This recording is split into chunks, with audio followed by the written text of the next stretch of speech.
저희 친정은 가난합니다. 하지만 시댁을 살린 건 바로 우리 친정이었어요. 시어머니는 그 사실을 몰랐죠. 30년 동안요. 그분은 제 친정을 무시했어요. 가난하다고, 떳떳하지 못하다고, 손만 벌린다고요. 하지만 진실은 정반대였습니다. 이제 그 이야기를 해드릴게요. 저는 김아영이라고 합니다. 35살이죠. 이 작은 소도시에서 하영 부티크라는 의류 매장을 운영하고 있어요. 매장 이름이 좀 촌스럽다고요? 그래도 제 이름을 걸고 시작한 가게라서 애착이 많습니다. 아침 8시 반 매장 문을 열면서 하루가 시작돼요. 작은 가게지만 나름 정성스럽게 꾸며놨거든요. 계절마다 진열을 바꾸고 손님들 체형에 맞는 옷을 추천해드리는 게 제 특기죠. 대학에서 의상학을 전공했던 게 도움이 많이 됩니다. 시집 오기 전엔 큰 회사 디자이너가 되는 게 꿈이었는데 지금은 이 작은 매장이 제 모든 세상이에요. 단골 손님들이 제법 있어요. 김 여사님은 매주 화요일마다 오시고 이 부장님 부인은 명절 때마다 온 가족 옷을 맞춰가세요. 처음엔 저를 어린애 취급하던 분들도 이제는 제 안목을 믿고 따라주십니다. 그럴 때면 정말 뿌듯해요. 제가 추천한 옷을 입고 예뻐졌다며 고마워하시는 모습을 볼 때면 이 일을 하길 잘했다는 생각이 듭니다. 하지만 집에 들어가면 상황이 달라져요. 시어머니는 제가 하는 일을 달갑게 보지 않으세요. 장사치라는 말을 자주 하시거든요. 품이 없다는 식으로 말씀하시죠. 우리 집안은 대대로 떳떳하게 살아왔는데 며느리가 장사를 한다니 체면이 서지 않는다고 하세요. 남편은 공무원이에요. 시청에서 일하는 평범한 사람이죠. 착하긴 한데 어머니 앞에서는 늘 조용해져요. 제가 매장 일로 힘든 일이 있어도 시어머니 눈치를 보며 대충 넘어가려고만 하죠. 그럴 때면 좀 서운하긴 해요. 아들은 초등학교 3학년입니다. 영특하고 착한 아이예요. 가끔 매장에 놀러와서 손님들께 인사도 잘하고 저를 도와주려고 노력하는 모습이 기특해요. 준이만큼은 당당하고 자신감 있는 아이로 키우고 싶어요. 친정 이야기를 하자면 좀 마음이 무거워져요. 아버지는 평생 공장에서 일하셨고 어머니는 남의 집 청소를 다니세요. 가난하긴 하지만 정말 성실하고 착한 분들이에요. 저와 남동생 교육시키려고 얼마나 고생하셨는지 몰라요. 지금도 넉넉하지 않으신데 손자 용돈이라며 가끔 돈을 주려고 하세요. 그럴 때마다 마음이 아파요. 시어머니는 친정 형편을 자주 언급하세요. 직접적으로 말하지는 않지만 은근히 무시하는 투죠. 가난한 집 출신이라는 걸 절대 잊게 해주지 않으세요. 처음엔 참았는데 이제는 점점 힘들어지고 있어요. 오늘도 매장을 정리하면서 생각해 봤어요. 제가 정말 열심히 살고 있는 게 맞나? 남들보다 부족한 게 맞나? 친정이 가난한 게 제 잘못인가? 이런 생각들이 머릿속을 맴돌아요. 저녁에 집에 들어가면 또 시어머니의 핀잔이 기다리고 있을 거예요. 매장이 잘 안 된다는 소리, 돈도 제대로 못 벌어온다는 소리, 친정에서 도움은커녕 집만 된다는 소리까지 벌써부터 한숨이 나와요. 그래도 포기할 수는 없어요. 이 매장은 제가 유일하게 자신 있게 할 수 있는 일이거든요. 손님들이 저를 인정해 주시는 이곳에서만큼은 당당할 수 있어요. 비록 작은 가게지만 제 꿈과 자존심이 담긴 곳이에요. 내일도 8시 반에 문을 열고 손님들을 맞이할 거예요. 그리고 오늘보다 조금 더 나은 하루를 만들어 보려고 노력할 거예요. 언젠가는 시어머니도 제 일을 인정해 주시는 날이 올까요? 친정 부모님께도 떳떳한 딸이 될 수 있을까요? 아직은 답을 모르겠어요. 하지만 포기하지는 않을 거예요. 제가 할 수 있는 건 열심히 사는 것뿐이니까요. 추석이었어요. 1년에 몇 번 없는 큰 명절이라 친척들이 모두 모였죠. 시댁 대가족이 한자리에 모이면 항상 긴장돼요. 특히 시어머니 앞에서는 더욱 그렇습니다. 아침부터 차례상 준비하느라 정신없었어요. 저는 새벽 5시부터 일어나서 전을 부치고 나무를 묻혔죠. 시어머니는 옆에서 이것저것 지적만 하시고요. 기름이 너무 뜨겁다, 간이 심심하다, 모양이 예쁘지 않다. 끝없는 잔소리였습니다. 친척들이 하나둘 도착하기 시작했어요. 큰아버님 내외분, 작은아버님, 가족, 고모님까지 모두들 넉넉해 보이는 분들이에요. 명품 핸드백을 들고 오시고 아이들 옷도 비싸 보이는 브랜드더라고요. 저는 괜히 움츠러들었습니다. 차례를 지내고 나서 다 같이 앉아 이야기를 나누는 시간이었어요. 친척들이 근황을 주고받으며 웃고 떠들었죠. 큰아버님은 사업이 잘 되고 있다는 이야기를, 작은아버님은 아들이 의대에 합격했다는 자랑을 늘어놓으셨어요. 그때 고모님이 저에게 물어보셨어요. 매장은 어떻게 되고 있냐고요. 친절한 관심이었을 텐데 그 순간 시어머니의 표정이 굳어지는 게 보였어요. 제가 조심스럽게 대답했죠. 단골 손님들 덕분에 꾸준히 운영하고 있다고, 요즘은 젊은 분들도 많이 찾아주신다고요. 솔직히 자랑스러웠거든요. 제 노력으로 일궈낸 일이니까요. 그런데 시어머니가 갑자기 끼어드셨어요. 목소리가 차갑더라고요. 뭘 그렇게 자랑스러워 하냐는 듯한 어조였습니다. 시어머니가 말씀하셨어요. 우리 집안은 대대로 남한테 손 벌리고 산 적이 없다고요. 떳떳하게 살아왔다고 하시면서 장사 같은 건 해본 적이 없다고 덧붙이셨어요. 마치 장사하는 게 부끄러운 일인 것처럼 말씀하셨습니다. 친척들 사이에 미묘한 침묵이 흘렀어요. 고모님이 어색하게 웃으며 화제를 돌리려고 하셨지만 이미 분위기는 차가워져 있었죠. 시어머니는 거기서 멈추지 않으셨어요. 요즘 젊은 며느리들은 친정만 챙긴다며 은근히 저를 겨냥한 말씀을 하셨거든요. 친정이 어려우니까 더 그럴 거라고, 그런 환경에서 자란 아이들은 어쩔 수 없다고요. 가슴이 뜨거워졌어요. 혈관이 터질 것 같았습니다. 친정 부모님이 얼마나 성실하고 착한 분들인데 그런 식으로 말씀하시다니요. 부모님이 가난한 건 게으르거나 잘못해서가 아니에요. 평생 성실하게 사셨는데 운이 따르지 않았을 뿐이거든요. 저는 참았어요. 명절이고 친척들 앞이고 아들도 있고 소리라도 지르면 큰일 날 것 같았어요. 손을 꽉 쥐고 입술을 깨물며 견뎠습니다. 그런데 더 충격적인 건 남편의 반응이었어요. 제가 눈으로 도움을 요청했는데 남편은 그냥 고개를 숙이고 있더라고요. 어머니 말씀이 맞다는 듯이 조용히 앉아만 있었어요. 결국 제가 일어나서 설거지를 하러 부엌으로 갔어요. 그래야만 울음을 참을 수 있을 것 같았거든요. 찬물에 손을 담그고 접시를 닦으면서 마음을 가라앉히려고 했어요.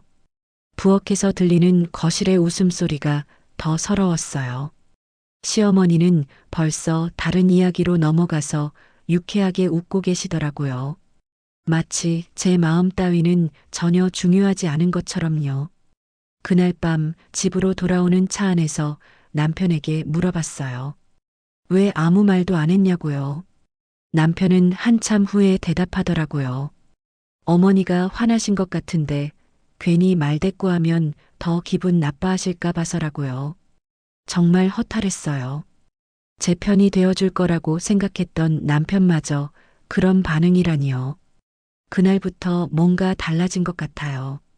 시어머니에 대한 분노도 분노지만 남편에 대한 실망도 컸거든요. 그날 시어머니가 하신 말이 계속 머릿속에 맴돌았어요.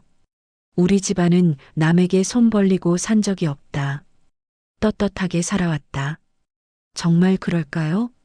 그렇게 자신있게 말씀하시는 게 이상했어요. 뭔가 과하다는 느낌이 들었거든요. 하지만 그때는 그냥 시어머니의 허세려니 생각했어요. 며느리를 무시하고 싶어서 하는 말이겠거니 했죠. 나중에 그 말이 얼마나 큰 거짓말이었는지 알게 될 줄은 꿈에도 몰랐습니다. 추석이 지나고 일주일 후였어요. 평소처럼 매장에서 손님들을 맡고 있었는데 시어머니가 갑자기 나타나셨어요. 가끔 들르시긴 하지만 그날은 왠지 기분이 좋지 않아 보이셨죠. 마침 단골 손님들이 여러 명 계셨어요. 김 여사님과 이 부장님 부인, 그리고 새로 단골이 되신 박 사모님까지요. 다들 옷을 고르며 즐겁게 이야기하고 계셨는데 시어머니가 들어오시자 분위기가 미묘하게 변했어요. 처음엔 별일 없을 줄 알았어요. 시어머니도 손님들께 인사를 하시고 저도 자연스럽게 어머니라고 소개했죠. 손님들도 정중하게 인사를 받으셨고요. 김 여사님이 시어머니께 말씀하셨어요. 하영 씨가 정말 성실하고 옷 보는 눈이 좋다고 덕분에 늘 예쁜 옷을 입을 수 있어서 고맙다고요. 다른 손님들도 맞장구를 치셨죠. 저는 그 말이 정말 고마웠어요. 그런데 시어머니의 반응이 이상했어요. 겸손하게 받으시는 게 아니라 뭔가 불편해 하시는 것 같았거든요. 표정이 점점 굳어지더라고요. 박 사모님이 제게 물어보셨어요. 어떻게 이렇게 옷을 잘 고르냐고, 어디서 배웠냐고요. 저는 대학에서 의상학을 전공했다고 대답했어요. 손님들이 그래서 그렇게 센스가 좋구나 하며 감탄하셨죠. 바로 그때였어요. 시어머니가 갑자기 입을 여셨거든요. 목소리가 차갑더라고요. 시어머니가 말씀하셨어요. 며느리가 이렇게 열심히 일하는 게 기특하다고, 하지만 사정이 사정이니까 어쩔 수 없다고요. 친정이 워낙 어려우니까 이 아이가 일을 안 할 수가 없다는 거예요. 순간 귀가 윙윙거렸어요. 손님들 앞에서 이런 말씀을 하시다니요. 김 여사님의 표정이 어색해지는 게 보였어요. 이 부장님 부인도 뭐라고 대답해야 할지 모르겠다는 듯 입을 다물고 계셨고요. 시어머니는 거기서 멈추지 않으셨어요. 젊은 며느리가 집에서 가사일이나 육아에 전념해야 하는데 친정 사정 때문에 나와서 장사를 해야 하니 늘 걱정이라고 하셨어요. 마치 제가 돈 때문에 어쩔 수 없이 일하는 것처럼 말씀하시는 거예요. 손님들의 시선이 따가웠어요. 동정 어린 눈빛들이었죠. 평소에 저를 능력 있는 사업자로 봐주시던 분들이 갑자기 가난한 며느리로 보시는 것 같았어요. 박 사모님이 어색하게 웃으며 그래도 하영 씨가 열심히 하시니까 괜찮을 거라고 말씀해 주셨어요. 하지만 이미 분위기는 썰렁해져 있었죠. 저는 억지로 미소를 지었어요. 어머니 말씀이 맞다며 부족하지만 열심히 하겠다고 대답했죠. 목소리가 떨리는 걸 숨기려고 애썼어요. 시어머니는 만족스러운 표정으로 고개를 끄덕이셨어요. 그리고 손님들께 며느리를 잘 봐달라고 부탁하시고는 가버리셨죠. 손님들이 떠나신 후 매장은 조용해졌어요. 갑자기 이곳이 너무 초라해 보였어요. 제가 그렇게 자랑스러워했던 공간이 한순간에 초라한 푸념거리가 되어버린 것 같았거든요. 그날 저녁 매장 문을 닫고 혼자 앉아 있었어요. 눈물이 나더라고요. 억울하고 분하고 서러웠어요. 제가 뭘 잘못했다고 저런 말씀을 하시는 건지 이해할 수 없었어요. 친정이 가난한 게 제 잘못인가요? 부모님이 평생 성실하게 사셨는데 운이 따르지 않은 게 죄인가요? 그리고 제가 일하는 게 그렇게 부끄러운 일인가요? 저는 이 일이 좋아서 하는 거예요. 돈만을 위해서가 아니라 제가 잘할 수 있고 손님들이 좋아해 주시는 일이라서 하는 거라고요. 그런데 시어머니는 마치 제가 어쩔 수 없이 하는 일인 것처럼 만들어 버리셨어요. 집에 돌아가니 남편이 물어보더라고요. 오늘 어머니가 매장에 다녀가셨다면서 무슨 일 있었냐고요. 저는 그냥 인사만 하고 가셨다고 대답했어요. 굳이 말해봤자 또 어머니 편을 들 게 뻔하니까요. 그날 밤 잠이 안 왔어요. 시어머니의 말이 계속 머릿속에 맴돌았거든요. 친정이 어려우니까 어쩔 수 없다. 늘 걱정이다. 그 말들이 가슴에 못처럼 박혀서 아팠어요. 내일부터 손님들이 저를 어떻게 볼까 걱정됐어요.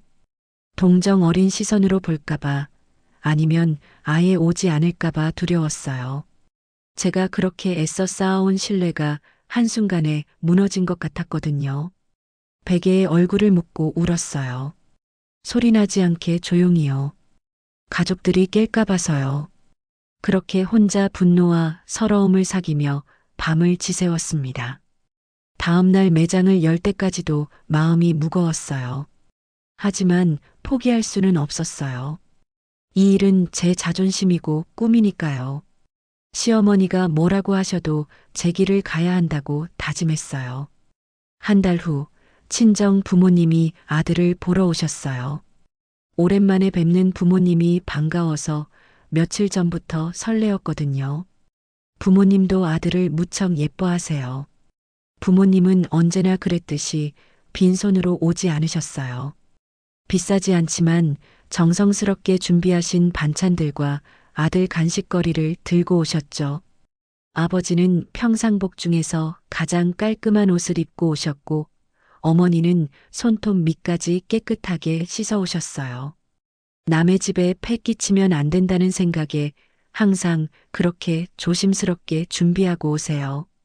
아들이 할아버지 할머니를 보고 달려가는 모습이 정말 예뻤어요. 부모님도 아들을 안고 웃으시는 모습이 행복해 보였고요. 그런 모습을 보니 제 마음도 따뜻해졌어요. 하지만 시어머니의 표정은 처음부터 싸늘했어요. 부모님이 인사를 드려도 건성으로 받으시더라고요. 아들이 할아버지께 안겨있는 모습도 못마땅해 하시는 것 같았어요. 점심시간이 되어서 같이 식사를 하게 됐어요. 저는 부모님께서 편하게 드실 수 있도록 정성껏 차렸죠. 부모님은 조심스럽게 드시면서 맛있다고 계속 말씀해 주셨어요. 그런데 시어머니가 갑자기 말씀하셨어요. 손님이 올 때는 뭔가 가져와야 하는 게 예의 아니냐고요. 쌀이라도 한 포 정도는 가져와야 하는 것 아니냐고 하시더라고요. 순간 식탁이 조용해졌어요. 아버지의 수저드는 손이 멈췄고 어머니는 당황한 표정으로 저를 바라보셨어요. 아들까지 분위기를 눈치채고 조용해졌죠. 아버지가 조심스럽게 말씀하셨어요. 요즘 형편이 좀 어려워서 많이 준비하지 못했다고 죄송하다고요. 그런데 시어머니는 거기서 멈추지 않으셨어요. 시어머니가 말씀하셨어요. 딸이 시집와서 고생하는데 친정에서 도움은커녕 오히려 신경 쓰이게 한다고요. 며느리한테 용돈이라도 받아가는 것 아니냐며 핀잔을 주셨어요. 아버지의 얼굴이 빨갛게 달아올랐어요. 평생 누구에게도 손 벌리고 산 적 없는 분인데 그런 모욕을 당하시니 얼마나 괴로우셨을까요? 어머니는 아예 고개를 들지 못하고 계셨어요. 저는 급히 말을 끼어들었어요. 어머니께서 그런 말씀 마시라고 부모님이 오시면 저도 좋다고요. 하지만 시어머니는 이미 화가 나신 상태였어요. 시어머니가 계속하셨어요. 요즘 세상에 어떻게 딸한테만 의지하고 사냐고, 아들은 뭐 하냐고요. 제 남동생 이야기를 하시는 거였어요. 남동생은 아직 사회초년생이라 형편이 넉넉하지 않거든요. 그때 아버지의 표정을 봤어요. 정말 복잡한 표정이었어요. 아버지가 잠시 시어머니를 뚫어져라 쳐다보셨어요. 그런데 곧 한숨을 쉬며 고개를 떨구시더라고요. 뭔가 말하려다가 참으신 것 같았어요. 식사를 마치고 부모님이 돌아가실 때까지 분위기는 계속 어색했어요. 시어머니는 방으로 들어가셨고 부모님은 일찍 가시겠다고 하셨어요. 현관에서 부모님을 배웅하면서 정말 죄송했어요.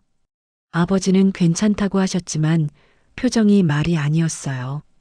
어머니는 눈가가 빨갛게 되어 계셨고요. 부모님이 가시기 전에 저는 몰래 용돈을 드렸어요. 많지 않은 돈이지만 그래도 마음이라도 담고 싶었거든요. 어머니가 받지 않으려고 하셨지만 꼭 드리고 싶다고 했어요. 부모님을 배웅하고 나서 정말 마음이 무거웠어요. 나중에 어머니한테서 들었는데 집에 돌아가신 아버지가 그날 저녁 혼자 소주를 드셨다고 해요. 평소에 술을 잘 안 드시는 분인데 그날은 달랐다고 하시더라고요. 얼마나 기분이 상하셨을까요? 저는 부모님께 정말 죄송했어요. 딸 때문에 이런 모욕을 당하시다니요. 시집 올 때 부모님께 효도하겠다고 약속했는데 오히려 상처만 드리고 있는 것 같았어요. 그날 밤 남편에게 말했어요. 어머니가 친정 부모님께 너무 심하게 말씀하신 것 같다고요. 남편은 어머니 나름대로 이유가 있으실 거라고 대답하더라고요. 또 어머니 편을 드는 거였어요. 잠자리에 들면서 계속 생각났어요. 아버지가 시어머니를 보시던 그 표정이요. 분명히 뭔가 있었어요. 그냥 모욕당해서 화난 표정이 아니라 더 복잡한 감정이 있어 보였거든요. 마치 하고 싶은 말이 있는데 참고 계시는 것 같았어요. 하지만 그때는 그냥 지나가는 의문일 뿐이었어요. 아버지의 그 복잡한 표정이 얼마나 중요한 의미를 담고 있었는지 알게 될 줄은 몰랐죠. 시어머니께서 친정 부모님께 그런 말씀을 하신 지 일주일 후 어머니한테서 전화가 왔어요. 목소리가 조금 이상하더라고요. 평소보다 조심스럽고 뭔가 걱정스러운 톤이었어요. 어머니가 말씀하시길 아버지가 그날 이후로 계속 기분이 안 좋으시다고 해요. 술도 자주 드시고 혼자 중얼거리는 일이 많아졌다고 하시더라고요. 원래 술을 거의 안 드시는 분인데 요즘은 저녁마다 소주를 한두 잔씩 하신다는 거예요. 마음이 쓰였어요. 제 때문에 부모님이 고생하시는 것 같아서 견딜 수가 없었거든요. 그래서 다음 주말에 친정에 가보겠다고 했어요. 토요일 오후에 친정에 갔어요. 남편은 야근이 있다고 하고 아들만 데리고 갔죠. 아버지가 아들을 보고 좋아하는 모습을 보니 그나마 마음이 조금 나아졌어요. 저녁을 같이 먹으면서 아버지 상태를 살펴봤어요. 평소보다 말씀이 적으시고 표정도 어두워 보이셨어요. 아들이 이런저런 이야기를 해도 건성으로 들으시는 것 같았고요. 어머니가 일부러 밝은 목소리로 이야기를 이끌어가려고 하셨지만 분위기는 계속 무거웠어요. 아버지가 중간중간 한숨을 쉬시는 모습이 보였거든요. 저녁을 다 먹고 아들이 할머니랑 텔레비전을 보러 갔을 때 아버지가 소주를 꺼내셨어요. 저는 같이 앉아서 아버지와 이야기를 나누려고 했어요. 아버지께 물어봤어요. 요즘 무슨 걱정이 있으시냐고, 제가 뭔가 도와드릴 일은 없냐고요. 아버지는 처음엔 별일 아니라고 하셨어요. 나이 들어서 이런저런 생각이 많아진다고 하시더라고요. 소주를 한두 잔 드시니까 얼굴이 빨갛게 되셨어요. 평소에 술을 안 드시다 보니 금방 취하시는 것 같았어요. 그런데 술이 들어가니까 말씀이 많아지시더라고요. 아버지가 갑자기 시댁 이야기를 꺼내셨어요. 시어머니가 어떠시냐고, 며느리를 많이 힘들게 하시냐고 물어보시더라고요. 저는 괜찮다고 대답했지만 아버지는 뭔가 아시는 것 같았어요. 아버지가 말씀하셨어요. 요즘 사람들은 정말 변했다고, 옛날에는 그렇지 않았는데 지금은 은혜를 원수로 갚는 세상이라고 하시더라고요. 무슨 말씀인지 이해할 수 없었어요. 술이 더 들어가자 아버지의 목소리가 커지기 시작했어요. 혼자서 중얼거리시는데 들리는 말들이 이상했어요. 정말 답답하다고, 억울하다고 하시더라고요. 그때였어요. 아버지가 갑자기 혼잣말처럼 중얼거리셨어요. 우리가 그 집 빚만 안 갚아줬어도 라고 말씀하시는 거예요. 뒤에 뭔가 더 말씀하려고 하시는데 목소리가 작아져서 잘 들리지 않았어요. 순간 귀가 번쩍 뜨였어요. 그 집 빚을 갚아줬다고요? 무슨 말씀인지 전혀 이해할 수 없었거든요. 시댁 빚을 친정에서 갚아줬다는 건가요? 제가 급히 물어봤어요. 아버지, 무슨 말씀이세요? 어느 집 빚을 갚아주셨다는 거예요? 아버지는 깜짝 놀라시더니 아무것도 아니라고 하셨어요. 바로 그때 부엌에서 설거지를 하시던 어머니가 급하게 달려오셨어요. 아버지한테 뭘 쓸데없는 소리를 하냐며 말을 막으셨어요. 옛날 얘기 꺼내지 말라고 하시더라고요. 저는 더 궁금해졌어요. 어머니께 물어봤어요. 무슨 옛날 얘기인지, 정말 시댁 빚을 갚아주신 적이 있는지요. 어머니는 당황하시면서 그런 게 어딨냐고 아버지가 술 드셔서 헛소리 하시는 거라고 하셨어요. 하지만 아버지의 표정을 보니 헛소리가 아닌 것 같았어요. 너무나 진지하고 괴로워 보이셨거든요. 어머니도 과하게 당황하시는 모습이 이상했고요. 제가 계속 물어보려고 하니까 어머니가 화를 내셨어요. 옛날 일은 옛날 일이고 지금 와서 왜 그런 걸 묻냐고 하시더라고요. 아버지도 술 깨고 나면 기억도 안 나실 거라고 하셨어요. 그날 밤 친정에서 자면서 계속 생각했어요.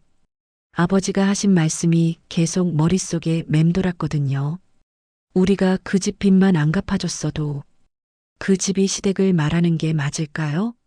만약 정말 그렇다면 친정에서 시댁의 빚을 갚아준 적이 있다는 건가요? 그런데 왜 그런 이야기를 한 번도 들어본 적이 없을까요? 그리고 왜 부모님은 그 이야기를 숨기려고 하실까요? 다음 날 아침에 다시 물어봤지만 부모님은 입을 다물고 계셨어요. 아버지는 어제 일을 기억 못 하신다고 하시고 어머니는 그냥 넘어가자고 하시더라고요. 집에 돌아오는 길에도 계속 생각났어요. 정말 이상했거든요. 부모님의 반응이 너무 부자연스러웠어요. 특히 어머니가 그렇게까지 말리실 이유가 뭘까요? 혹시 정말 과거에 무슨 일이 있었던 걸까요? 친정과 시댁 사이에 제가 모르는 어떤 일이요? 아버지가 시어머니를 볼 때의 그 복잡한 표정도 그래서였을까요? 하지만 아무리 생각해도 이해가 안 됐어요. 친정이 그렇게 넉넉하지 않은데 시댁 빚을 갚아줄 여력이 있었을까요? 그리고 정말 그랬다면 왜 시어머니는 친정을 그렇게 무시하실까요? 답을 알 수 없는 의문들이 머릿속에서 계속 맴돌았어요. 그때는 그냥 단순한 궁금증이었는데 나중에 그 말씀이 모든 진실의 열쇠였다는 걸 알게 될 줄은 꿈에도 몰랐어요. 아버지의 그 말씀 이후로 모든 게 달라 보이기 시작했어요. 평소에는 당연하게 여겼던 것들이 이상하게 느껴지더라고요. 마치 안개 속에 숨겨진 무언가를 찾는 것 같았어요. 며칠 후 다시 친정에 들렀어요. 그냥 부모님 얼굴이 보고 싶어서였는데 사실은 뭔가 확인하고 싶은 마음도 있었던 것 같아요. 아버지의 그 말이 계속 머릿속을 떠나지 않았거든요. 친정집 거실벽에 걸린 가족 사진을 봤어요. 제가 어렸을 때 찍은 사진들이에요. 예전에는 그냥 지나쳤는데 그날은 유심히 들여다보게 되더라고요. 사진 속 부모님은 젊고 행복해 보였어요. 그런데 어느 시점부터인가 표정이 달라진 게 보였어요. 제가 대략 5살쯤 되었을 때부터였어요. 부모님의 얼굴에 웃음이 사라지고 뭔가 근심 어린 표정들이 보이기 시작했거든요. 어머니가 차를 내오시면서 물어보셨어요. 왜 사진을 그렇게 자세히 보냐고요. 저는 그냥 옛날 생각이 나서 그렇다고 대답했어요. 어머니는 별 말씀 없으셨지만 표정이 조금 불편해 보이셨어요. 아버지는 마당에서 화초를 손질하고 계셨어요. 다가가서 말을 걸었는데 아버지가 저를 보시는 눈빛이 예전과 달랐어요. 뭔가 조심스러워 보이셨거든요. 마치 제가 뭘 물어볼까봐 걱정하시는 것 같았어요. 저는 아무것도 묻지 않았어요. 괜히 물어봤다가 또 분위기만 이상해질 것 같았거든요. 대신 부모님의 작은 행동 하나하나를 눈여겨봤어요.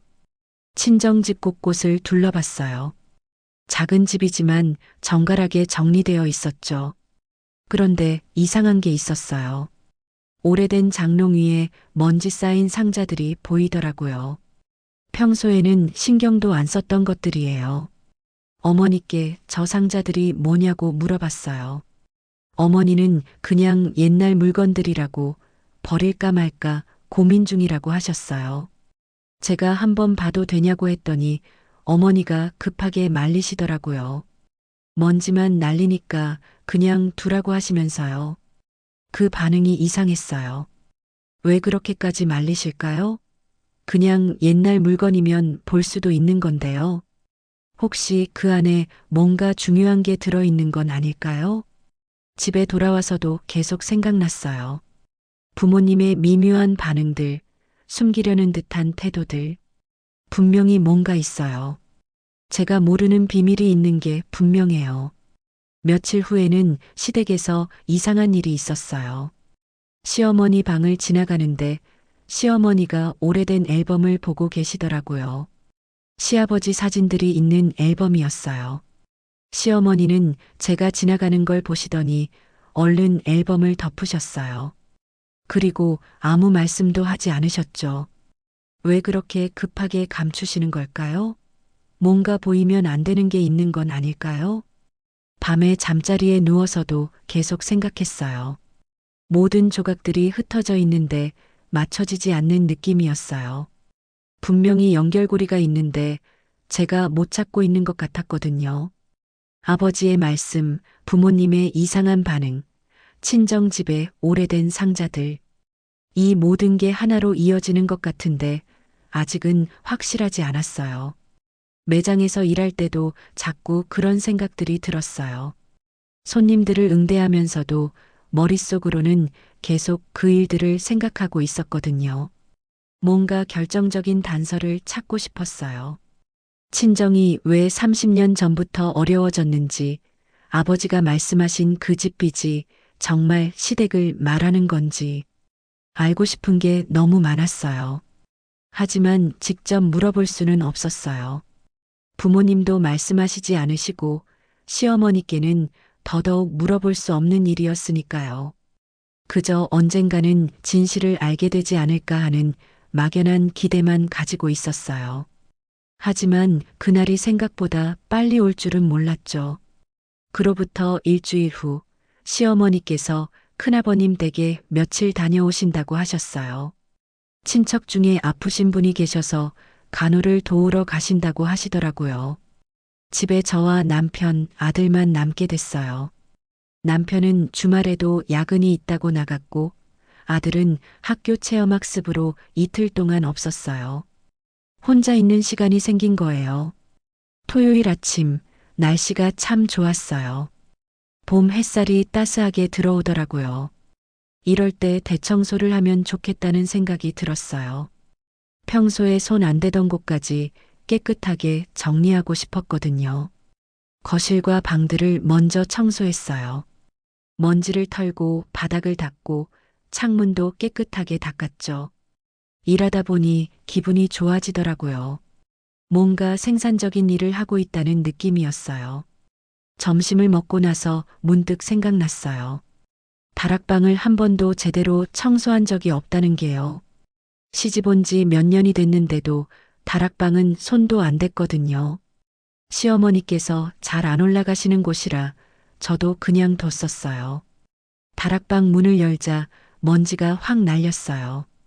작은 창문으로 들어오는 햇빛에 먼지가 반짝이더라고요. 오래된 짐들이 가득했어요. 낡은 이불, 안 쓰는 가전제품, 상자들이 여기저기 쌓여 있었죠. 천천히 정리하기 시작했어요. 버릴 건 버리고 남길 건 깨끗하게 닦아서 정리했어요. 일하다 보니 시간 가는 줄 몰랐어요. 구석에 오래된 나무 상자가 보였어요. 먼지가 두껍게 쌓여 있는 걸 보니 정말 오래 안 열어본 것 같았어요. 상자 위에 작은 명패가 붙어 있었는데 시아버지 성함이 적혀 있더라고요. 시아버지 물건이구나 싶었어요. 돌아가신 지 오래된 시아버지의 유품 상자인 것 같았어요. 열어봐도 될까 잠시 망설여졌지만 청소하는 김에 정리해야겠다는 생각이 들었어요. 상자를 열자 오래된 냄새가 났어요. 옛날 책이나 종이에서 나는 그런 냄새요. 안에는 서류들과 오래된 수첩, 사진들이 들어 있었어요. 사진들을 보니 젊으셨을 때 시아버지 모습이었어요. 정말 오래된 흑백 사진들이었죠. 시어머니와 함께 찍은 사진도 있고 혼자 찍은 사진도 있었어요. 서류들을 보니 대부분 오래된 영수증이나 계약서 같은 것들이었어요. 30년도 더 된 것들이었죠. 버려야 할 것들 같았는데 그냥 넘기기에는 뭔가 아까운 느낌이 들었어요. 그때 눈에 띈 게 있었어요. 누렇게 바랜 봉투 하나가 서류들 사이에 끼어 있더라고요. 다른 서류들과 달리 조심스럽게 보관된 것 같았어요. 봉투를 꺼내서 열어봤어요. 안에 2장의 종이가 들어 있었어요. 하나는 차용증이었고 하나는 편지였어요. 차용증을 먼저 봤어요. 30년 전 날짜가 적혀 있었고 금액이 적혀 있었어요. 그 당시로는 엄청난 금액이었어요. 그리고 거기에 이름이 적혀 있었는데 빌려준 사람 이름이 우리 아버지였어요. 심장이 뛰기 시작했어요. 아버지가 시아버지에게 돈을 빌려줬다는 증거였어요. 그것도 아주 큰 금액을요. 손이 떨렸어요. 편지를 펼쳤어요. 시아버지의 손글씨였어요. 또박또박 정성스럽게 쓴 글씨였는데 읽으면서 눈물이 났어요. 편지에는 이렇게 적혀 있었어요. 사업이 실패해서 큰 빚을 지게 되었는데 아무도 도와주지 않아 막막했다고요. 그때 우리 아버지가 전 재산을 털어서 도와주셨다고 적혀 있었어요. 집까지 팔아서 마련한 돈이라고 했어요. 그 돈 덕분에 파산을 면했고 가족들을 지킬 수 있었다고요. 평생 이 은혜를 잊지 않겠다고 언젠가 꼭 갚겠다고 적혀 있었어요. 편지 마지막 부분에는 이런 말이 있었어요. 아내에게는 아직 말하지 못했다고 처가에서 도움을 받았다는 걸 말하기가 부끄럽다고요. 하지만 언젠가는 꼭 말하고 제대로 감사를 표하겠다고 적혀 있었어요. 그 자리에 주저앉았어요. 모든 게 이해됐어요. 아버지의 그 말씀, 친정이 왜 그렇게 어려워졌는지, 부모님이 왜 말씀하시지 않았는지, 모든 퍼즐이 맞춰졌어요. 친정에서 시댁의 빚을 갚아준 거예요. 집까지 팔아가면서요. 그래서 지금까지 친정이 어려운 거였어요. 그런데 시어머니는 이 사실을 모르고 계셨던 거예요. 시아버지가 시어머니에게 말하지 않으셨던 거죠. 체면 때문에, 자존심 때문에요. 그리고 그 비밀을 가지고 돌아가신 거예요. 차용증을 다시 봤어요. 맨 아래에 작은 글씨로 적혀 있더라고요. 아직 갚지 못했다고, 미안하다고요. 시아버지가 돌아가시기 전에 쓰신 것 같았어요. 결국 빚을 갚지 못하고 돌아가셨던 거예요. 그러니까 지금도 우리 시댁은 친정의 빚을 지고 있는 거죠. 그런데 시어머니는 그 사실을 전혀 모르시고 오히려 친정을 무시하고 계셨던 거예요. 울음이 나왔어요. 억울하고 분하고 동시에 슬펐어요. 부모님이 얼마나 힘들었을까요? 전 재산을 다 털어서 남을 도와줬는데 그 사람들한테 무시당하며 살아야 했던 거잖아요. 그리고 아버지는 그 사실을 알고 계셨어요. 시어머니한테 모욕당할 때마다 얼마나 괴로우셨을까요? 자기가 도와준 집안에서 그런 취급을 받으니 말이에요. 차용증과 편지를 가슴에 꼭 안았어요. 이제 알았어요. 모든 진실을요. 이제 어떻게 해야 할지도 알 것 같았어요. 시어머니께 이 사실을 말씀드려야 할까요? 아니면 그냥 모른 척 해야 할까요? 하지만 이대로는 안 될 것 같았어요. 부모님의 명예를 지켜드려야 했어요. 그날 저녁 차용증과 편지를 조심스럽게 봉투에 넣어서 제 방에 보관했어요. 언젠가 이걸 꺼내야 할 날이 올 거예요. 그날을 위해 잘 간직해야겠다고 생각했어요. 차용증과 편지를 발견한 후 머릿속이 복잡했어요. 이제 큰 그림은 보였지만 세세한 부분들이 궁금했거든요. 정확히 어떤 일이 있었는지, 왜 아무도 말해주지 않았는지 알고 싶었어요. 며칠 후 친정에 들렀어요. 부모님께 직접 물어보고 싶었거든요. 하지만 어떻게 꺼내야 할지 망설여졌어요. 차용증을 봤다고 말씀드리면 부모님이 놀라실 것 같았어요. 아버지와 단둘이 이야기할 기회가 생겼어요. 어머니가 장을 보러 나가시고 저와 아버지만 집에 남았죠. 저는 조심스럽게 말을 꺼냈어요. 아버지, 30년 전에 무슨 일이 있었는지 말씀해 주실 수 있으세요? 더 이상 숨기지 마시고 제게 말씀해 주세요. 제가 알 권리가 있다고 생각해요. 아버지는 한참을 말이 없으셨어요. 그러다가 긴 한숨을 쉬시더니 천천히 입을 여셨어요. 목소리가 떨리고 계셨어요. 아버지가 말씀하시길 그때 시아버지가 정말 어려운 상황에 처해 계셨다고 해요. 사업을 하시다가 큰 실패를 하셨대요. 빚이 눈덩이처럼 불어나서 파산 직전까지 갔다고 하시더라고요.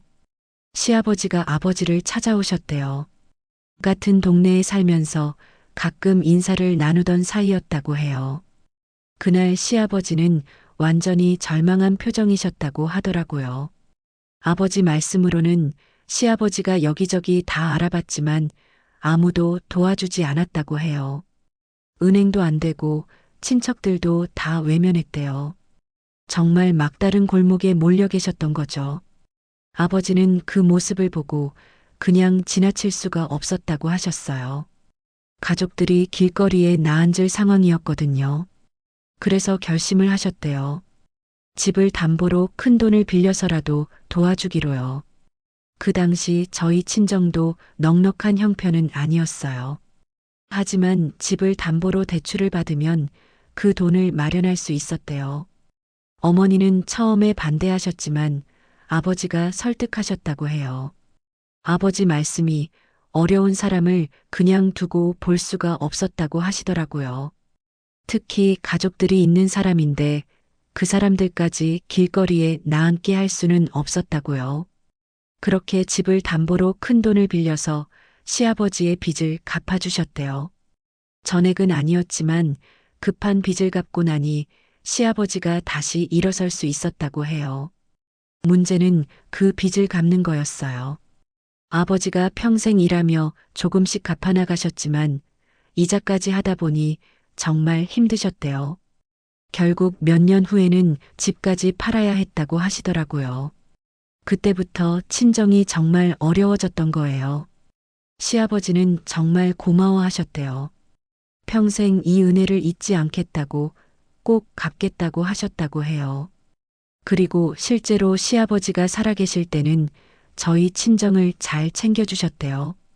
명절 때마다 찾아오셔서 인사도 하시고 부모님께 선물도 자주 가져오셨다고 해요. 제가 어렸을 때라 기억은 안 나지만 부모님 말씀으로는 정말 의리 있는 분이셨다고 하시더라고요. 그런데 시아버지가 돌아가신 후로 모든 게 달라졌대요. 시어머니는 그 사실을 모르셨으니까 저희 친정과 특별히 가까워야 할 이유를 못 느끼셨던 거죠. 시아버지가 살아계실 때는 명절마다 오시라고 하시고 어려운 일 있으면 도와주시고 그랬대요. 그런데 돌아가신 후에는 연락이 뚝 끊겼다고 해요. 처음에 부모님은 상을 당하셔서 그런가 보다 하셨대요. 그런데 시간이 지나도 달라지지 않더라고 하시더라고요. 오히려 점점 더 차가워지셨다고요. 그리고 아버지가 더 충격적인 말씀을 하셨어요. 제가 남편을 만나게 된 것도 사실은 시아버지가 주선하신 거였다고요. 저는 깜짝 놀랐어요. 무슨 말씀이세요? 우연히 소개팅으로 만난 거 아니었나요? 아버지 말씀이 시아버지가 직접 중매를 주선하셨다고 해요. 은혜를 갚고 싶으셨던 거죠. 좋은 집안 딸을 아들 배우자로 맞이하는 것도 좋고 동시에 은혜를 갚는 의미도 되니까요. 시아버지가 부모님께 먼저 연락을 하셨대요. 아들이 결혼 정년기인데 딸을 한번 만나보게 해달라고요. 부모님도 시아버지가 그렇게 좋은 분이니 당연히 좋다고 하셨대요. 그렇게 해서 제가 남편을 만나게 된 거예요. 저는 그냥 평범한 소개팅인 줄만 알았죠. 시아버지의 의도가 있었다는 건 전혀 몰랐어요. 시아버지는 결혼식 때 정말 기뻐하셨대요. 은혜를 조금이나마 갚을 수 있게 되어서 마음이 편해지셨나 봐요. 부모님께도 앞으로 잘 챙기겠다고 약속하셨다고 해요. 하지만 시어머니는 그 이유를 끝까지 모르셨던 거예요. 그냥 아들이 평범하게 결혼한 줄만 아셨던 거죠. 며느리 친정이 특별한 집안이라는 것도 남편이 은인의 딸이라는 것도 전혀 모르신 채로요. 아버지는 그게 이해가 안 가셨대요. 시아버지가 그렇게 고마워하시고 꼭 은혜를 갚겠다고 하셨는데 왜 시어머니는 모르시는 걸까 하고요. 나중에 알고 보니 시아버지가 시어머니께 말씀을 안 하신 거였대요. 남자 자존심 때문에 처가에서 도움받았다는 걸 아내한테 말하기 부끄러우셨나 봐요. 그렇게 시간이 흘러서 제가 그 집으로 시집을 가게 됐고 시어머니는 저희 친정이 가난하다는 이유로 무시하기 시작하셨던 거예요. 아버지 말씀을 들으면서 눈물이 났어요. 부모님이 얼마나 억울하셨을까요? 자기가 도와준 집안에 딸을 시집 보냈는데 그 집에서 무시당하고 있으니 말이에요. 그리고 시아버지의 마음도 이해가 됐어요. 은혜를 갚고 싶어서 저를 며느리로 맞이하셨는데 그 진실을 말하지 못하고 돌아가셨다니요. 얼마나 답답하고 미안하셨을까요? 결국 시아버지의 선의가 오히려 저를 더 힘들게 만든 거예요.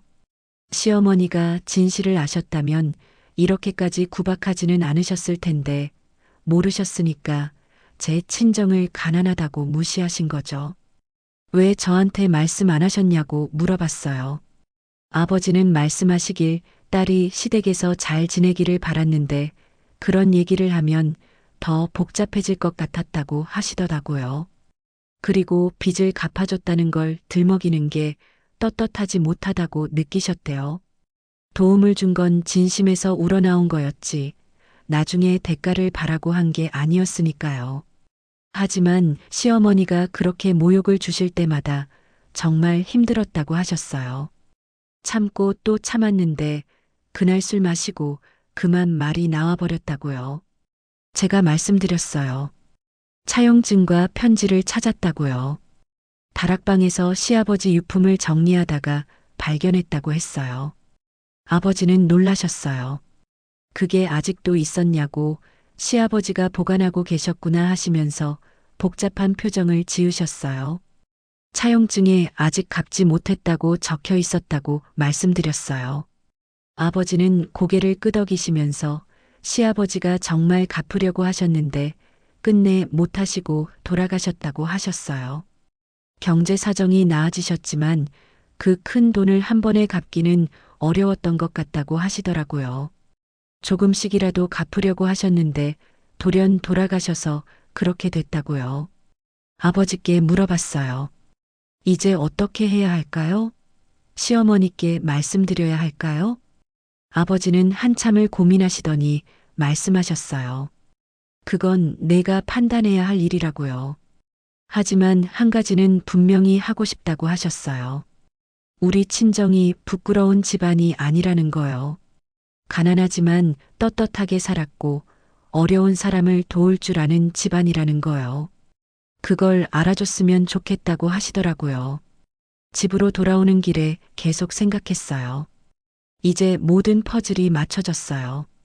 왜 친정이 어려운지, 왜 시아버지가 친정을 챙기셨는지, 왜 시어머니는 모르시는지 모든 게 명확해졌어요. 그리고 결심했어요. 이 진실을 밝혀야겠다고요. 부모님의 명예를 지켜드려야겠다고요. 더 이상 친정이 무시당하는 걸 지켜볼 수만은 없었어요. 하지만 어떻게, 언제 말해야 할지는 아직 결정하지 못했어요. 신중해야 했어요. 이 진실이 밝혀지는 순간 모든 게 달라질 테니까요. 진실을 알고 난 후 매일이 고통이었어요. 차용증과 편지는 제 방 서랍 깊숙이 숨겨뒀지만 그 내용은 머릿속에서 떠나지 않았거든요. 시어머니께 말씀드려야 할까요? 아니면 그냥 모른 척 살아야 할까요? 밤마다 이 생각뿐이었어요. 잠을 제대로 잘 수가 없었어요. 한편으로는 당장이라도 달려가서 말하고 싶었어요. 우리 친정이 얼마나 큰 은혜를 베풀었는지, 시댁이 그 덕분에 살아났다는 걸요. 부모님의 명예를 지켜드리고 싶었어요. 하지만 다른 한편으로는 두려웠어요. 이 사실을 밝히면 가족 관계가 완전히 무너질 것 같았거든요. 시어머니는 충격받으실 거고 남편은 어떻게 반응할지 모르겠고 아들에게도 영향이 갈 것 같았어요. 며느리로서의 도리도 생각했어요. 시어머니를 공개적으로 망신 주는 게 옳은 일일까요? 아무리 저를 무시하셨어도 그분도 모르고 하신 일인데 말이에요. 그렇게 고민만 하던 어느 날이었어요. 친정 어머니가 병원에 입원하셨다는 연락을 받았어요. 과로로 쓰러지셨다고 했어요. 병원에 달려갔더니 어머니는 많이 약해져 계셨어요. 평생 쉬지 않고 일하시느라 몸이 망가지신 거예요. 아버지는 어머니 곁을 지키며 눈물을 글썽이고 계셨고요. 병원비가 걱정됐어요.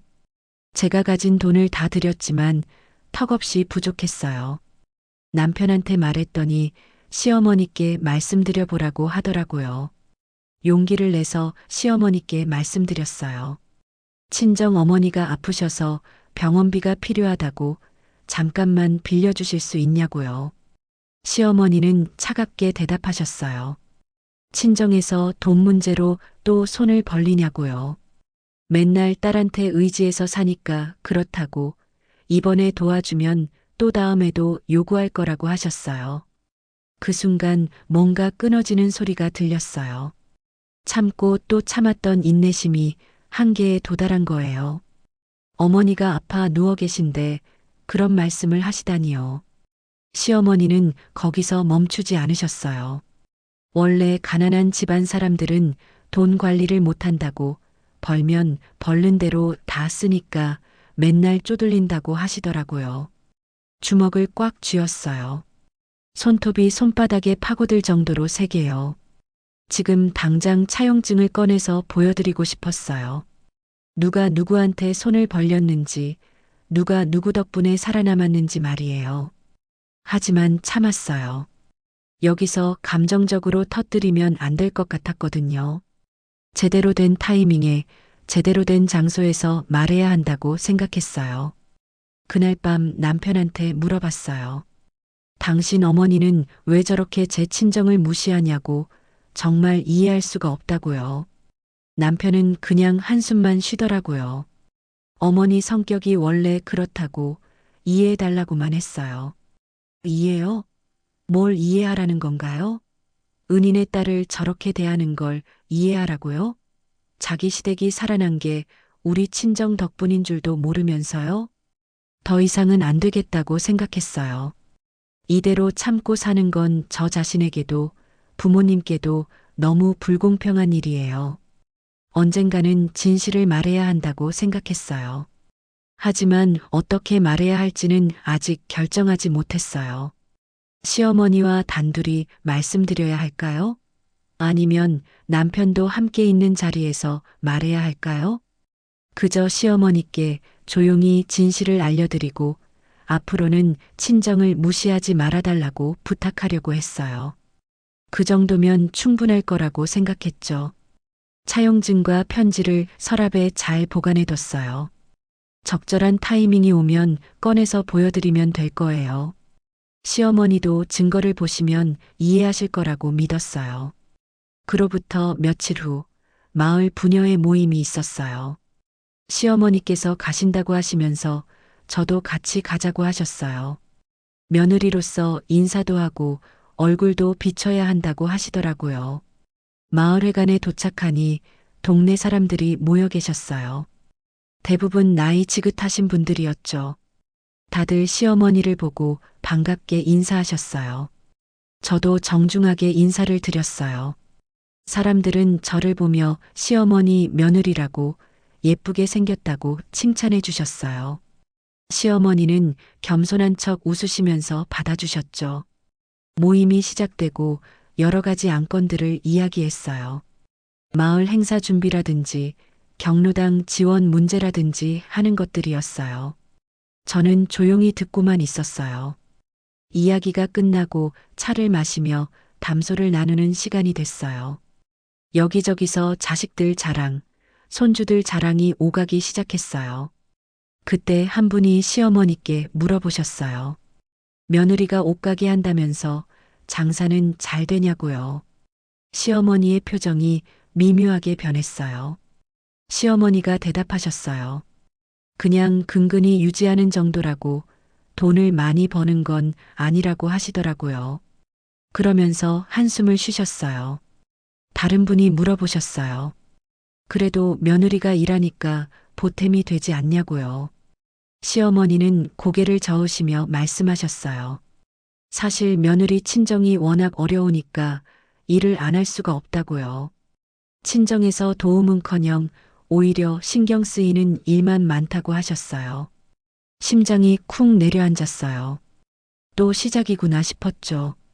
사람들 앞에서 친정 이야기를 꺼내시는 거예요. 한 분이 그래도 요즘은 다들 어렵다고 이해해야 하는 거 아니냐고 말씀하셨어요. 하지만 시어머니는 멈추지 않으셨어요. 시어머니가 말씀하시길 요즘 젊은 사람들은 친정만 챙긴다고 하셨어요. 특히 친정이 어려운 집 자식들은 더 그렇다고 시댁보다 친정 걱정을 더 한다고 하시더라고요. 손톱이 손바닥에 파고들었어요. 주먹을 꽉 쥐고 참았어요. 지금 여기서 말하면 안 된다고 스스로에게 다짐했어요. 그런데 시어머니는 계속하셨어요. 친정 부모가 병원에 입원했다고 돈을 달라고 했다면서 맨날 이런 식이라고 하시는 거예요. 어머니가 아파서 입원하신 일을 저렇게 말씀하시다니요. 가슴이 터질 것 같았어요. 눈물이 날 것 같아서 고개를 숙였어요. 사람들이 미묘한 표정으로 저를 쳐다봤어요. 동정 어린 시선도 있었고 불편해하는 시선도 있었어요. 저는 그 자리에서 사라지고 싶었어요. 시어머니가 마지막으로 한마디 더 하셨어요. 우리 집안은 대대로 남에게 손 안 벌리고 떳떳하게 살아왔는데 며느리 친정은 그렇지 못해서 늘 걱정이라고요. 그 말을 듣는 순간 뭔가가 끊어지는 소리가 들렸어요. 지금 당장 일어나서 진실을 말하고 싶었어요. 차용증을 꺼내서 보여드리고 싶었어요. 하지만 참았어요. 온몸이 떨렸지만 꾹 참았어요. 입술을 깨물고 주먹을 쥐고 눈물을 삼켰어요. 부녀의 모임이 끝나고 집으로 돌아왔어요. 저는 온몸에 힘이 빠져 있었지만 시어머니는 아무렇지도 않으신 듯 했어요. 집에 도착해서 신발을 벗는데 시어머니가 말씀하셨어요. 오늘 모임에서 다들 공감하더라고. 요즘 며느리들 친정만 챙긴다고요. 저는 아무 대답도 하지 않았어요. 그냥 방으로 들어가고 싶었어요. 하지만 시어머니는 계속 말씀하셨어요. 특히 가난한 집 자식들이 더 그렇다고, 돈만 보면 친정으로 가져간다고 하시더라고요. 마치 제가 그렇다는 듯이 말씀하시는 거예요. 저는 부엌으로 가서 물을 마셨어요. 손이 떨렸어요. 진정하려고 애썼지만 쉽지 않았어요. 시어머니가 부엌까지 따라오셔서 말씀하셨어요. 친정 어머니 병원비 얘기를 또 꺼내시더라고요. 자기가 도와주지 않은 게 잘한 일이라고, 한번 도와주면 계속 손을 벌릴 거라고요. 그 순간 뭔가가 끊어졌어요. 더 이상 참을 수가 없었어요. 제가 물잔을 내려놓으며 말했어요. 어머니, 30년 전 일을 아세요? 시어머니가 무슨 소리냐는 표정으로 저를 쳐다보셨어요. 저는 천천히 말했어요. 시아버지께서 사업에 실패하셔서 큰 빚을 지셨을 때 말입니다. 그때 누가 도와주셨는지 아세요? 시어머니의 표정이 변했어요. 30년 전이라니 갑자기 왜 그런 얘기를 하냐고 물으셨어요. 제 친정 아버지께서 도와주셨어요. 집을 담보로 큰 돈을 빌려서 시댁의 빚을 갚아주셨죠. 시어머니가 어이없다는 표정을 지으셨어요. 무슨 헛소리냐고 그런 일은 없었다고 하셨어요. 저는 제 방으로 가서 서랍에서 차용증과 편지를 꺼냈어요. 손이 떨렸지만 꼭 쥐고 거실로 나왔어요. 이게 뭔지 아세요? 시아버지께서 직접 쓰신 차용증과 편지입니다. 다락방에서 찾았어요. 시어머니께 차용증을 드렸어요.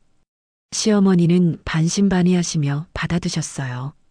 시아버지의 손글씨를 보시더니 얼굴이 점점 굳어지셨어요. 편지도 드렸어요. 시어머니는 떨리는 손으로 편지를 펼치셨어요. 읽으시면서 얼굴이 창백해지셨어요. 저는 말했어요. 시아버지께서 어머니께는 말씀 못하셨대요. 시어머니는 아무 말씀도 하지 못하셨어요. 그저 편지를 읽고 또 읽으셨어요. 제 친정은 그 빚 때문에 결국 집까지 팔아야 했어요. 아버지가 평생 일하시며 빚을 갚으려고 하셨지만 쉽지 않았대요. 그래서 지금까지 어렵게 사시는 거예요. 시어머니가 소파에 주저앉으셨어요. 손에 든 편지를 보시며 눈물을 글썽이셨어요. 그리고 또 하나 말씀드릴 게 있어요. 제가 남편을 만나게 된 것도 시아버지께서 주선하신 거예요. 은혜를 갚고 싶으셨던 거죠. 시어머니가 고개를 들어 저를 쳐다보셨어요. 믿을 수 없다는 표정이었어요. 아버지한테 직접 들었어요. 시아버지께서 먼저 연락하셔서 중매를 부탁하셨대요. 좋은 집안 딸을 아들 배우자로 맞이하고 동시에 은혜도 갚고 싶으셨던 거예요. 시어머니는 말문이 막히신 것 같았어요. 그저 차용증과 편지를 번갈아 보시며 멍하니 앉아 계셨어요. 저는 조용히 말했어요. 어머니께서 계속 우리 친정이 가난하다고, 손을 벌린다고, 떳떳하지 못하다고 하셨잖아요. 하지만 사실은 정반대예요. 우리 집안은 남에게 손 안 벌렸다고 하셨는데 진실은 달라요. 제 친정이 없었다면 이 집안은 파산했을 거예요. 그 사실을 기억해 주셨으면 좋겠어요. 시어머니는 한참 동안 아무 말씀도 하지 못하셨어요. 편지를 가슴에 안고 울고 계셨어요. 저는 더 이상 할 말이 없었어요. 제 방으로 들어갔어요. 온몸이 후들거렸지만 마음은 한결 가벼웠어요. 드디어 진실을 말했어요. 부모님의 명예를 지켜드렸어요. 이제는 당당할 수 있어요. 그날 밤 시어머니는 방에서 나오지 않으셨어요. 저도 방에서 조용히 있었어요. 모든 게 달라질 거예요. 이제부터는요. 그날 밤 이후 사흘 동안 시어머니는 방에서 거의 나오지 않으셨어요. 식사도 거의 안 하시고 말씀도 별로 없으셨어요. 편지와 차용증을 계속 들여다보고 계셨던 것 같아요. 저는 조용히 지켜봤어요. 시어머니께 시간이 필요하다는 걸 알았거든요. 갑자기 알게 된 진실이 얼마나 충격적이셨을까요? 남편한테도 모든 걸 말했어요. 남편은 처음엔 믿을 수 없다는 표정이었지만 차용증과 편지를 보고는 할 말을 잃었어요. 자기도 전혀 몰랐던 일이라고 하더라고요. 사흘째 되는 날 아침 시어머니께서 제 방문을 두드리셨어요. 들어가도 되겠냐고 조심스럽게 물어보시더라고요. 시어머니는 많이 수척해 보이셨어요. 제 앞에 앉으시더니 한참을 말씀을 못 하셨어요. 그러다가 떨리는 목소리로 말씀하셨어요. 미안하다고요. 정말 몰랐다고, 알았더라면 절대 그렇게 하지 않았을 거라고 하셨어요. 눈물을 흘리시며 사과하셨어요. 저도 눈물이 났어요. 시어머니를 원망했던 게 사실이지만 이렇게 사과하시는 모습을 보니 마음이 아팠어요. 시어머니가 말씀하셨어요. 남편이 왜 내 친정을 그렇게 챙겼는지 이제야 알겠다고 자기가 정말 부끄럽다고 하시더라고요. 그리고 빚을 갚고 싶다고 하셨어요. 차용증에 적힌 금액을 꼭 갚아야겠다고 그게 남편의 유언이었을 거라고 하셨어요. 저는 말씀드렸어요. 부모님께 말씀드려 보겠다고 하지만 부모님은 아마 괜찮다고 하실 거라고요. 며칠 후 시어머니께서 친정에 직접 가시겠다고 하셨어요. 부모님께 사과드리고 싶다고 하시더라고요. 저도 함께 갔어요. 친정 부모님은 시어머니를 보시고 놀라셨어요. 시어머니는 부모님 앞에서 깊이 고개를 숙이셨어요. 그동안 정말 죄송했다고 은혜도 모르고 무례하게 굴었다고 사과하셨어요. 아버지는 괜찮다고 다 지난 일이라고 하셨어요. 하지만 시어머니는 계속 고개를 숙이고 계셨어요. 시어머니가 빚을 갚고 싶다고 말씀하셨어요. 남편이 못다한 일을 자기가 마저 하고 싶다고 하시더라고요. 아버지는 처음에 손사래를 치셨어요. 그건 옛날 일이고 이미 다 지난 일이라고요. 하지만 시어머니는 고집을 부리셨어요. 결국 아버지가 말씀하셨어요. 그럼 부담 안 되는 선에서 조금씩 갚으시라고요. 한꺼번에는 어려울 테니 천천히 하시라고 하셨어요. 시어머니는 고맙다고 꼭 다 갚겠다고 약속하셨어요. 그날 시어머니는 부모님께 정말 정중하게 대해주셨어요. 식사도 함께하고 이런저런 이야기도 나누셨어요. 집으로 돌아오는 차 안에서 시어머니가 말씀하셨어요. 정말 좋은 분들이라고 자기가 얼마나 큰 실수를 했는지 깨달았다고 하시더라고요. 그 후로 모든 게 달라졌어요. 시어머니는 완전히 다른 사람이 되셨어요. 저를 대하는 태도도 친정을 대하는 태도도 완전히 바뀌셨어요. 명절이 되면 친정 부모님을 꼭 초대하셨어요. 정성껏 대접하시고 돌아가실 때는 선물도 챙겨드리셨어요. 아버지가 사양하시면 더 간곡히 드리시더라고요. 매달 조금씩 돈을 갚아나가셨어요. 친정 부모님은 받기 싫어하셨지만 시어머니가 워낙 고집을 부리셔서 결국 받으셨어요. 시어머니는 그게 시아버지의 뜻을 이루는 일이라고 하셨거든요. 남편도 달라졌어요. 친정에 대한 태도가 완전히 바뀌었어요. 자주 찾아뵙고 부모님을 잘 챙겼어요. 아들도 할아버지 할머니를 자주 뵈니까 좋아했고요. 매장 일도 달라졌어요. 시어머니가 이제는 자랑스럽게 여기신다고 말씀하셨어요. 며느리가 능력 있고 열심히 산다고 손님들께도 그렇게 말씀하시더라고요. 어느 날 시어머니가 저를 부르셨어요. 그리고 작은 상자를 주시더라고요.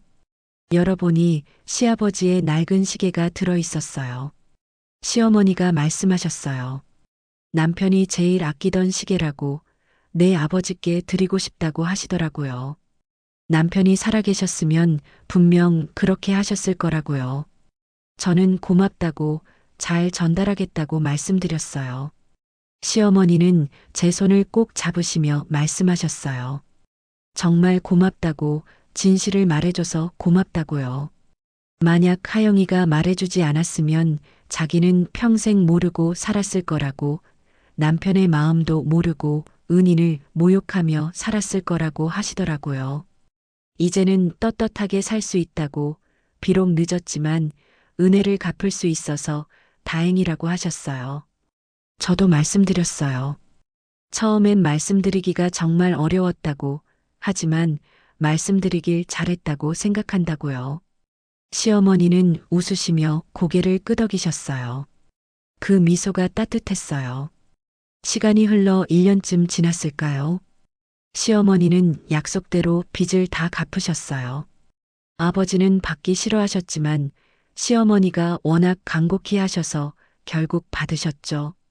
그날 두 집안이 모여서 식사를 했어요. 시어머니와 부모님이 웃으며 이야기를 나누시는 모습이 정말 좋아 보였어요.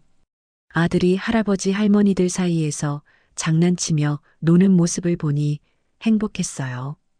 이제 우리 가족은 정말 가족이 됐어요.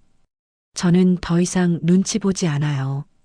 친정 부모님을 모실 때도 당당해요. 매장 일을 할 때도 자신감이 생겼어요.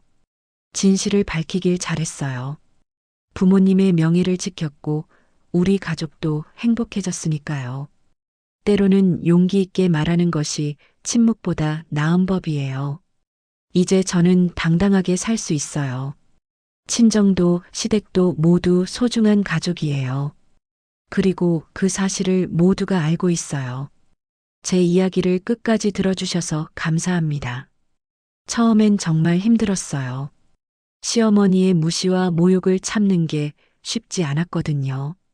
특히 부모님이 그런 대접을 받으실 때는 정말 견디기 어려웠어요. 하지만 진실을 알게 되면서 모든 게 달라졌어요. 부모님이 얼마나 대단한 분들인지, 우리 친정이 얼마나 자랑스러운 집안인지 알게 됐죠. 용기 내서 진실을 말하길 정말 잘했다고 생각해요. 물론 쉬운 결정은 아니었어요. 가족 관계가 깨질까봐 두려웠고, 시어머니를 상처 주는 게 아닐까 걱정됐거든요. 하지만 침묵이 항상 답은 아니더라고요. 때로는 용기 있게 말해야 할 때가 있어요. 특히 소중한 사람들의 명예가 걸린 문제라면 더욱 그렇죠. 시어머니도 나쁜 분이 아니셨어요. 그냥 몰랐던 거예요. 진실을 알고 나서는 완전히 달라지셨잖아요. 사람은 변할 수 있어요. 진실을 알면요. 지금 저는 정말 행복해요. 친정도 당당하고 시댁도 편하고 저도 자신감이 생겼어요. 두 집안이 진짜 가족이 됐거든요. 저는 이제 당당하게 살아요. 제 부모님이 자랑스럽고 제가 하는 일이 자랑스러워요. 제 이야기가 누군가에게 조금이나마 위로가 되었으면 좋겠어요. 힘든 시간을 겪고 계신 분들 꼭 이겨내시길 바랄게요. 감사합니다.